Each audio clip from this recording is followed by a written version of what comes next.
Hi, I don't know how to say this, but I'm not sure if we're a fit or not. That's not always what you want to hear, but you do have to have a conversation to make sure that both ways it's a fit. See, when just recently, for instance, and this happens periodically, I'm going to have a conversation with our portfolio managers who deal directly with all of our clients and are assigned to our clients, and they're responsible for that relationship. And I'll ask them, hey, is there any clients that are not a fit that we need to separate from? And occasionally they'll say, you know what, such and such, it doesn't seem like the service we're offering is really a fit for them. They're kind of expecting this, and it doesn't seem like we're able to deliver that, or there may be like some kind of personality issue between the manager and the client. And so rather than ending the service then, it's better to say, you know what, let's just be honest with ourselves about what we're offering, and is that even going to meet the expectations of each other? Because we have expectations as well as you guys have expectations. So first of all, I'd like to say, here's what we're looking for. Here's what we think would make an ideal client. First of all, there has to be an investor mindset. You have to have the mindset of someone who has an investment, and this is a business for them, okay? Now, we realize that not all of our clients have come into being a landlord for a business, to have a business. But you still have to be able to adopt somewhat that mindset. And when things happen in a business and you have a business mindset, as a business person, you learn to have a kind of, you learn to have the emotions of a business person. You learn to not get up and down when things go up and down, because business by its very nature is not completely stable. There's things that you can't control. There's people that break their promises. There are swings in the economy that change the economics of the business and make it more or less profitable. You know, tax laws change. There's just a whole series of random things that can be seasonal, you know. And so you as a business person have to be able to keep calm and level-minded and not full of anxiety. If you can't sleep every single night after coming home from your business, you probably weren't meant to be a business person. So when I say the business mindset, I mean that you have to have the ability to stay calm and make decisions based on numbers, not just whether you're pissed that something happened or not, okay? So we're looking for business people that have a business mindset. We find that works best. Now, it has to be a certain type of business person. They have to actually be looking or need the convenience of a property manager. So we find there's some people that actually, they don't need a property manager. They have plenty of time to do the property management, and they have the expertise. They have knowledge in maintenance. They have knowledge in collections. They don't have a problem, you know, dropping a 3-day off at a door and then showing up to court to do an eviction. You know, and they'll do it. They'll be right on it. You know. But we find that oftentimes professionals, people who don't have the time for that, they're looking for the investment. They have a business mindset.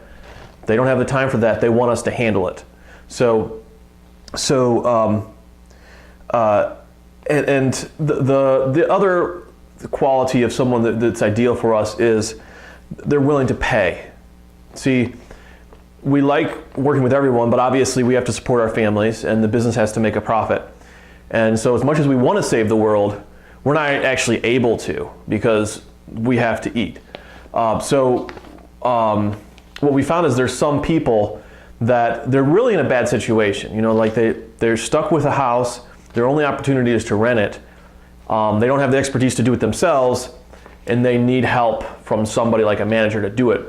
But, you know, by the time, you know, they pay their mortgage and the other expenses, they don't have any savings, you know. So the first thing that happens, you know, a repair or something like that, suddenly they can't do it, and we're in a legally tenuous situation with the tenant who legally we have to maintain the property, make it livable, not able to do it because there's no money to pay a vendor to do it.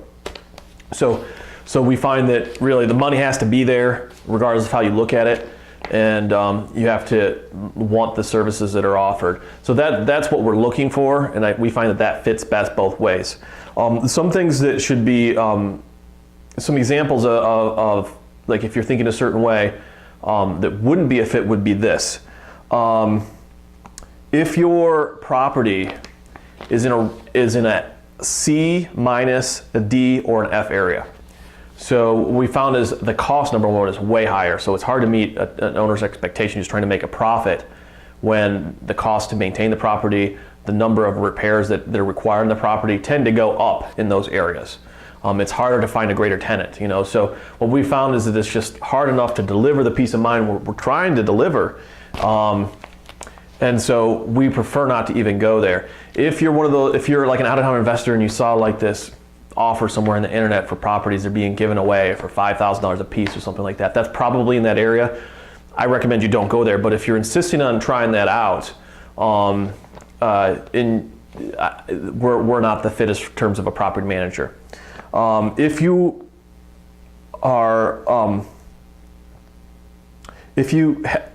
have like this property management system already. So for instance, like you've been managing properties maybe in a different area or maybe in the same area that we're managing here in Cleveland, Ohio.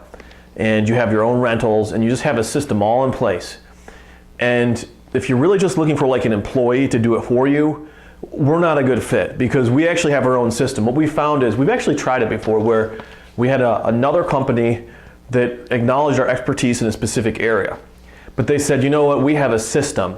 You use our online system, you're gonna do this exact collection timing, you're gonna do this, and it was all different than ours. From the computerized system they wanted us to use to everything else. And what we turned out is, for just a few more units, we were doubling the time it took to do our business because we were doing a totally separate system. See, the way that we're able to be profitable and charge lower rates is because we have a system right here. We have a system we're constantly looking to improve and make more efficient so that we can serve you better, serve you faster, serve you with more knowledge, and all of those things. But as soon as we're having to work two systems, then suddenly we're having to do everything double, and suddenly we have less time.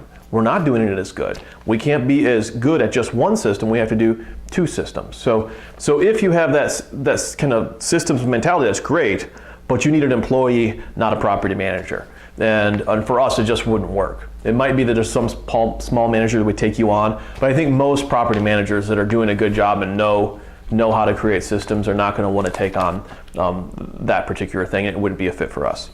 Another thing that we've sometimes seen is an owner that doesn't have a mindset of maintaining their property. So a business, we talked about the business mindset, they view their business as an investment and they're going to maintain that investment. Sometimes they'll put money back into the business. And so your rental property, you create a virtuous cycle by maintaining the property. You find better tenants. The better tenants take better care of your property. They stay longer. You make more money. You have more money to put back in your property. And it kind of goes in a circle like that, okay? It's crappy to find yourself in a situation where you can't do a good job. And so we've kind of decided, you know what? We've grown fast enough. We don't need to put ourselves in a situation where we're not serving the owners best, even if it's by their own desire. We're just not going to do that. It's not the culture we want to create. We don't want to have tenants constantly complaining about issues with a property that we can't fix. So if you're not willing to maintain your property at or above neighborhood standards, it's not going to be a fit. There's other people that may do it, but slumlords need not apply. And that's nothing against anybody that I may or may not consider a slumlord. There's some great people out there that don't see things the way I do, but still, in general, we want these properties maintained. We feel like just as good citizens of the industry, that's just the minimum. I've had some situations, this is similar to the whole systems issue where you want us to use your system. We have a specific system for maintaining the property. And we've had some landlords who were local landlords for a long time who had large amounts of stored parts that they had bought in bulk for really cheaply. And we found, and they wanted us to use those parts all the time for everything that we did. We found that it created such a extreme extra expense in terms of time and energy, having to go across town, pick this up, instead of the normal, we have an account at Home Depot. We're going to get new stuff, stick it in there, and do it right. and do it quickly. So this tenant is happy, they have their peace of mind, they continue to pay and give you your peace of mind. So if you're in that situation where you're trying to have us do that, we'll work with you. Don't get me wrong. Especially if there's no tenant in the property, you use your own contractor if you want to do the make ready. We'll give you an estimate, but we're not trying to wedge you into any situation where you have to pay a lot more. In fact, it's really the exact opposite. We look at it as we're trying to save you money, and sometimes people run over dollars to grab pennies. And so we're not willing to do that. For us, that's not serving you, and it doesn't work for us. And the last one is kind of along the same vein. We'll work with you. Like if you have your own maintenance contractor, we'll work with you as long as they're a legitimate contractor. We personally screen our own people. So we reduce our own liability by having decent people. And nothing against anybody else's people. There's some great people out there. It's just like we've actually checked them out. So if you have all your own maintenance people, that is sometimes a downside for us. We'll look at it and per situation and per the people, we're okay. But especially when that person is going to be in there with a tenant, there's a pretty extreme amount of liability. We've had tenants claim all sorts of things. We've had tenants. You don't even want to just call me sometime and ask me about some of the stories of tenants with maintenance people. Some of them I just couldn't put on camera. You'd have to talk about personally, but they can claim weird things, and frankly, weird things can happen. This is not a perfect world, so we prefer to check them out. If you're insisting on using your own, they have to be responsible. They have to show up on time because it takes a lot of time to schedule and give notice to tenants and things of that nature to get maintenance workers in. And some of our biggest time wastes and just difficulties in managing are for owners that have their own workers that are not reliable, and so we're having to let those ones go too. So I think maybe you got a good idea of what might be a fit and what might not be a fit, and also got a little idea of generally what we're offering and the experience you might have. And if you have any further questions, you want to answer a question about more nuances on this subject or any other, we definitely welcome it. Feel free to comment on the blog below or give us a call, and have a great day.